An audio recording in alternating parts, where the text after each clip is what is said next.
안녕하세요. 돈셰프의 최병문입니다. 자, 오늘은 지난 시간에 이어서 직장인 재무설계 상담 케이스를 가지고 또 이야기를 해보겠습니다. 지난 시간에는 사회 초년생들을 위해서 그분들의 어떤 저축 습관 형성하기, 어느 정도 종잣돈 마련하는 그런 이제 목표 금액을 주고 습관을 만드는 그런 얘기를 좀 해봤고요. 오늘은 이제 직장 생활을 좀 하신 분들, 10년 이상, 20년 이렇게 이상 하신 분들, 특히 이제 이 30, 40대 직장인들을 위한 신경 써야 할 부분에 대해서 얘기를 좀 나눠보도록 하겠습니다. 오늘도 수고해 주실 경문수 전문가님, 안녕하세요. 안녕하세요. 네, 반갑습니다. 자, 이제 직장 생활을 10년, 20년 이 정도 하신 분들은 상당 기간 직장 생활을 하고 있기 때문에 유지 중인 금융 상품이라든지 여러 가지 본인 돈이 투입되는 그런 이제 경제 활동도 하지만 그런 현금 흐름이 있는데 어떻습니까? 이분들을 위해서는 이제 여기 지금 준비해 주신 거는 보면 이제 점검이라고 이렇게 표현을 하셨는데 점검 위주로 많이 상담을 시작을 하시는 모양이죠? 그쵸. 어떻게 보면은 현재 어떤지를 알아야지 뭔가 가이드를 사실 드릴 수 있는 거고, 점검을 할 수 있는 부분들이 사실 굉장히 많습니다. 어떻게 보면은 초년생 분들한테 해드렸던 얘기처럼 똑같이 이제 현금 흐름 정리도 사실은 마찬가지 되고요. 이게 우리가 입사를 하거나 아니면 결혼을 할 때는 조금 그런 새로운 시작하는 마음으로 어느 정도 뭔가 열심히 해야겠다, 다잡겠다가 되지만 직장 생활을 10년, 20년 정도 하다 보면은 어떻게 보면 또 이제 알게 모르게 이제 좀 흐트러져서 살다 보니까 그런 거를 한번 점검을 해보는 것 자체가 우리 내 현금이나 소득이 어떻게 되는지, 내 자산 형태가 어떻게 되는지, 그리고 내가 이제 은행 증권 보험에 어느 상품에 얼마씩 들어가고 있고, 만기가 어떻게 되고 있고, 납입 기간이 어떻게 되고 있고, 또 내가 냈던 상품들을 실제로 나중에 어떤 식으로 이제 수령할 수 있는지, 이 부분을 하나하나 점검을 하는 게 사실 굉장히 의미가 있고요. 이런 것들이 다 잘 안 되어 있어요, 현실적으로. 어떻게 보면 우리가 금융상품을 가입하더라도 자의적으로 가입도 하지만 타의적으로도 이제 소개를 받거나 이제 많이 가입을 하기 때문에, 그래서 이 시기 때는 저축 여력이 있는 사람들이야 당연히 이제 새로 어떤 식으로 할지 준비하면 좋고요.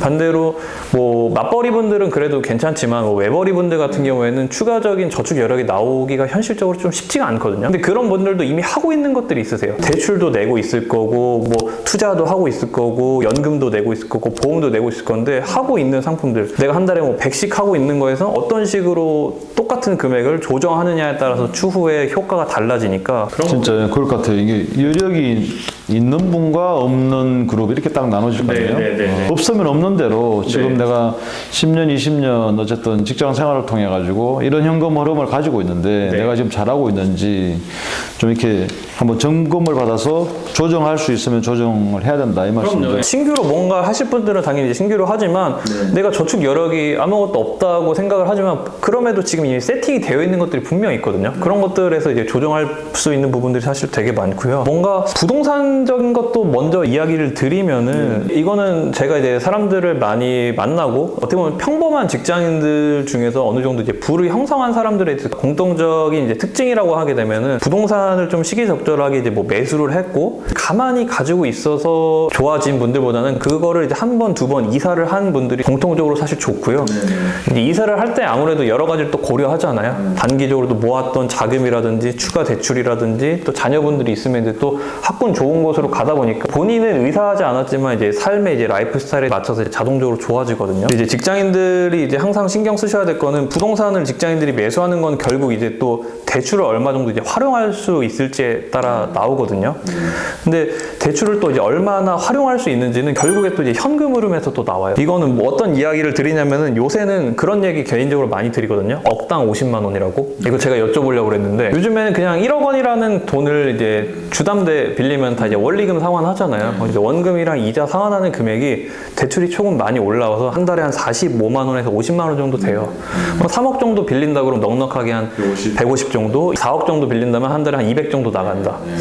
그럼 여기서 어떤 이야기를 드리냐면은 맞벌이 부부가 있는데 우리가 한 달에 한 300 정도 저축을 해요. 그런 사람들이 한 3억 정도 대출을 받아가지고 집을 이사를 가는 거는 되게 어려운 상황이 아니고 되게 보편적인 상황이잖아요. 300만 원에서 3억을 대출받아서 나가는 원리금 상환이 150 정도면은 150 정도 갚고 나머지 150 가지고 다른 거 하시면 되잖아요. 근데 한 달에 저축 여력이 200만 원밖에 없어요. 그런 분들이 4억을 대출받아서 이사를 가는 거는 좀 무리한 그 투자 판단이 되는 거예요.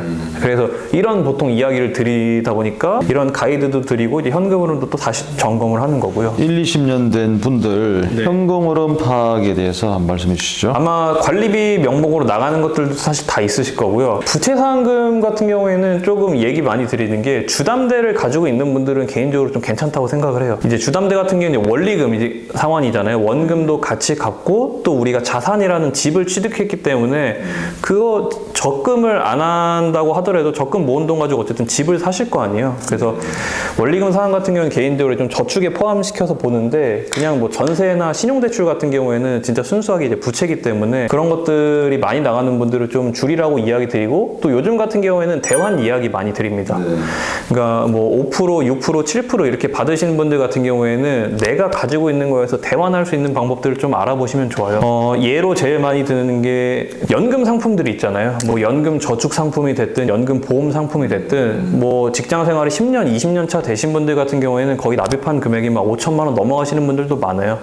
보통 뭐 청약도 마찬가지고 내 돈을 담보로 대출을 또 받을 수 있거든요. 약관 대출 이런 거. 그런 것도 조금 알아보라고 이야기를 드리고요. 고장성 보험 같은 경우에도 보통 뭐 3인 가족, 4인 가족이면 한 50만 원 전후로 준비할 것을 권장드리는데 그게 조금 더 이상 많이 나간다 그러면은 어디서 많이 나가는지 좀 조정도 한번 하자고 이야기를 드리고 줄이실 수 없고 어떻게 보면 이제 본인의 선택인 영역들이 이제 부모님으로 나가는 비용들이나 교육비 관련된 부분이에요. 이제 이 시기 때 현금 흐름적으로 뭔가 얘기를 많이 드릴 수 없는 게 이제 자녀 있는 분들은 교육비 이렇게 많이 나가잖아요. 그런 것들은 이제 사실 가이드가 없고 마찬가지로 이제 생활비 및 용돈 이 세 가지 항목을 보통 이제 라이프 스타일에 빠져들면서 이제 살아가는 비용인데 한 4인 가족이면은 한 200 전후로 해가지고 세팅되어 있는 분들이 재무적으로 좀 관리가 되는 분들이라고 개인적으로 생각을 하거든요.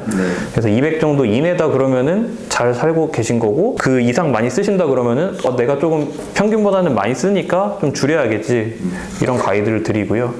연간 지출 같은 것도 꼭 그 초년생분들처럼 점검해 보라고 이야기 드려요. 왜냐면은 연간 지출 이제 기혼자분들 같은 경우에는 당연히 더 많이 나가실 거예요. 둘이 같이 살고 자녀도 있어서 이제 휴가비도 많이 나가고 명절도 이제 양가에 어떻게 보면 총 4분 계신 거고 뭐 집도 있으면 재산세도 나가다 보니까 이런 것도 한 보통 1000 정도 나가시거든요. 그 연지출이 이게 사실은 작지 않을 것 같은데 상당 부분. 그래서 이게 뭐 내가 그 성과상여금이 있는 회사에 다니시는 분들은 충분히 이제 성과상여금 활용해서 연단위 지출들을 충당할 수 있는 분들이 계시고요. 반대로 둘 다 이제 연봉제인 분들 같은 경우에는 그냥 월 단위로 일정 부분을 빼놓으셔야 돼요. 빼놓지 않으시면은 현금 흐름이 다 꼬이시거든요. 그거를 한번 꼭 두 분이서 같이 정해 보시는 거는 어느 시기에나 옳다고 생각을 합니다. 특히 이제 이 그 연지출은 정기적인 지출이 아니라 이제 비정기적인 지출이기 때문에 이게 연지출로 이렇게 묶어 놓으셨는데 네. 연간 비정기적인 지출이 사실은 관건인 것 같아요.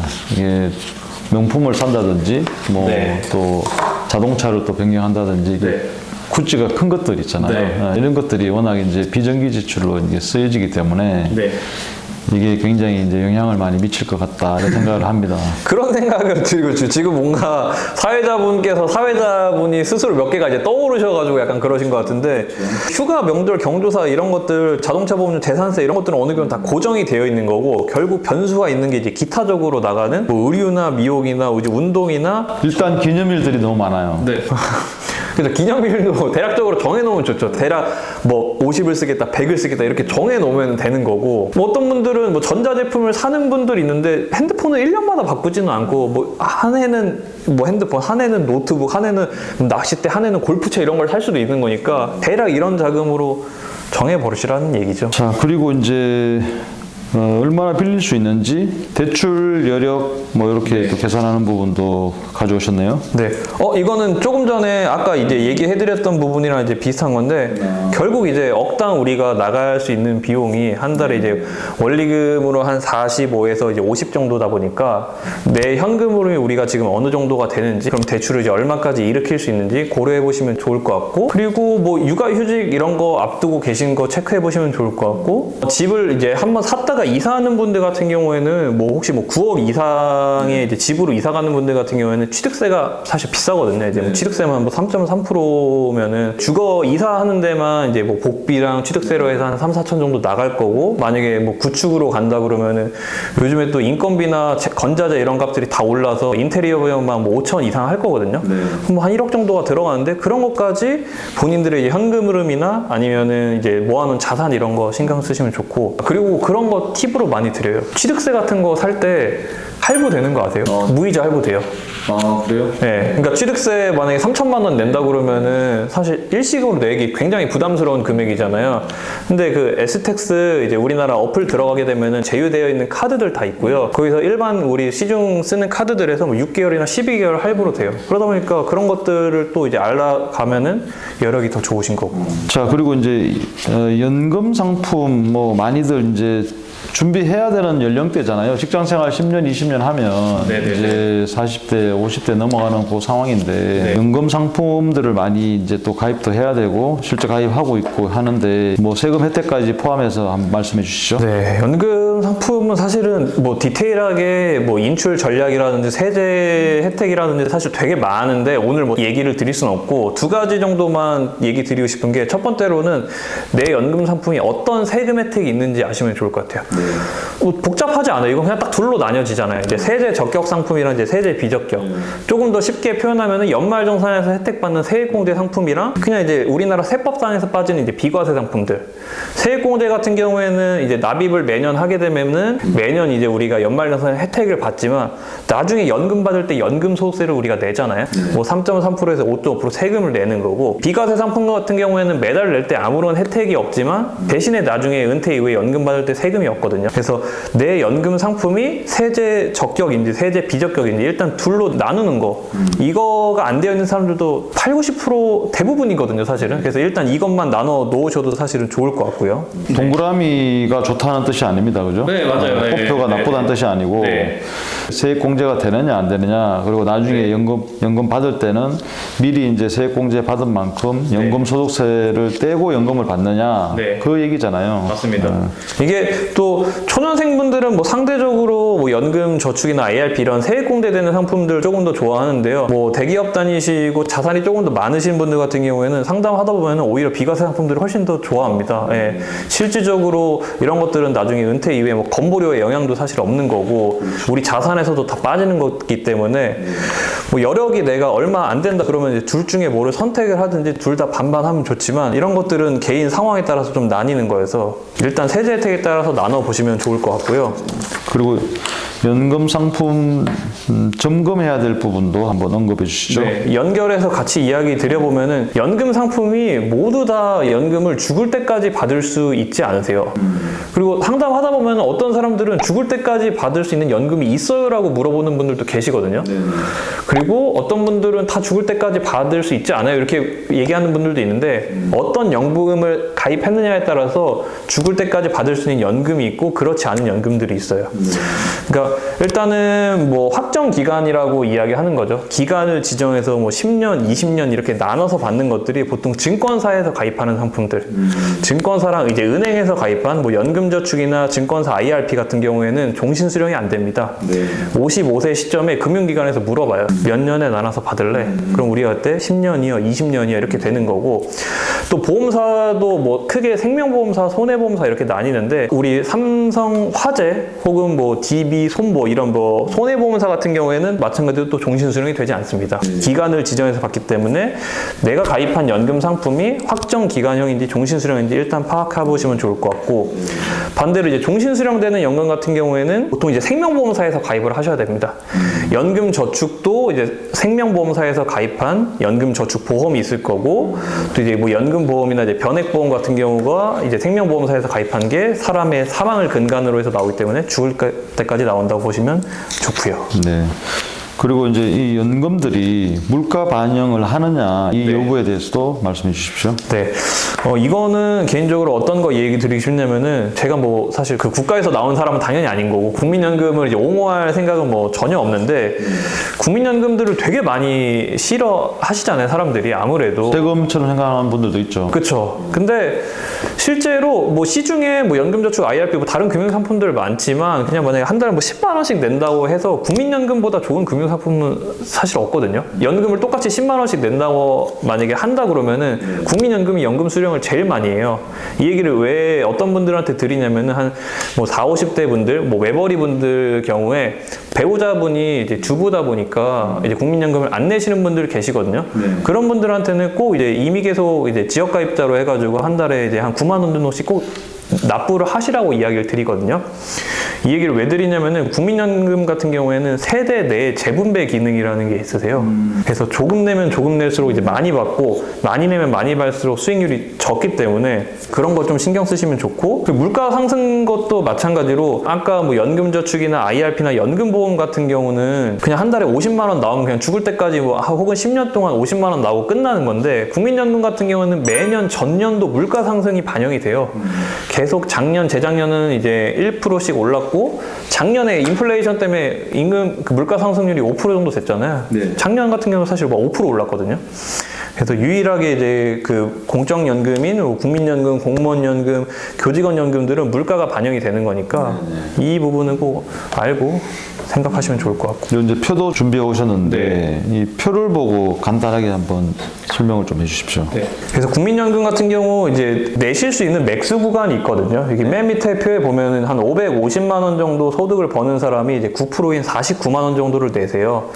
뭐 내가 전문직이고 급여가 더 많아서 1,000을 벌든 2,000을 벌든 지금 이제 내실 수 있는 맥스 구간이 49만 원 정도고, 그래서 아마 월급 명세서 보게 되면은 한 20여만 원 정도 이렇게 나가고 계실 거거든요. 그래서 뭐 맥스 구간으로 한 25년 정도로 쭉 내게 되면은 지금 한 103만 원 정도 받으시잖아요. 그래서 보통 상담을 하면서는 25년, 30년 정도 일해서 지금 물가 기준으로 한 100 정도 받을 거 예상하고 있으라고 이야기 드리고, 근데 여기서는 아까 어떤 얘기 드렸냐면은 한 달에 50만 원씩 뭐 여기 47년을 쭉 내게 되면은 190만 원 받잖아요. 내가 낸 거에 한 4배 정도 받으시거든요. 맨 밑에 보시면은. 근데 맨 다시 위에 가셔가지고 한 달에 만약에 29,700원씩 낸다. 그렇게 47년을 내게 되면 33만 원씩 받거든요.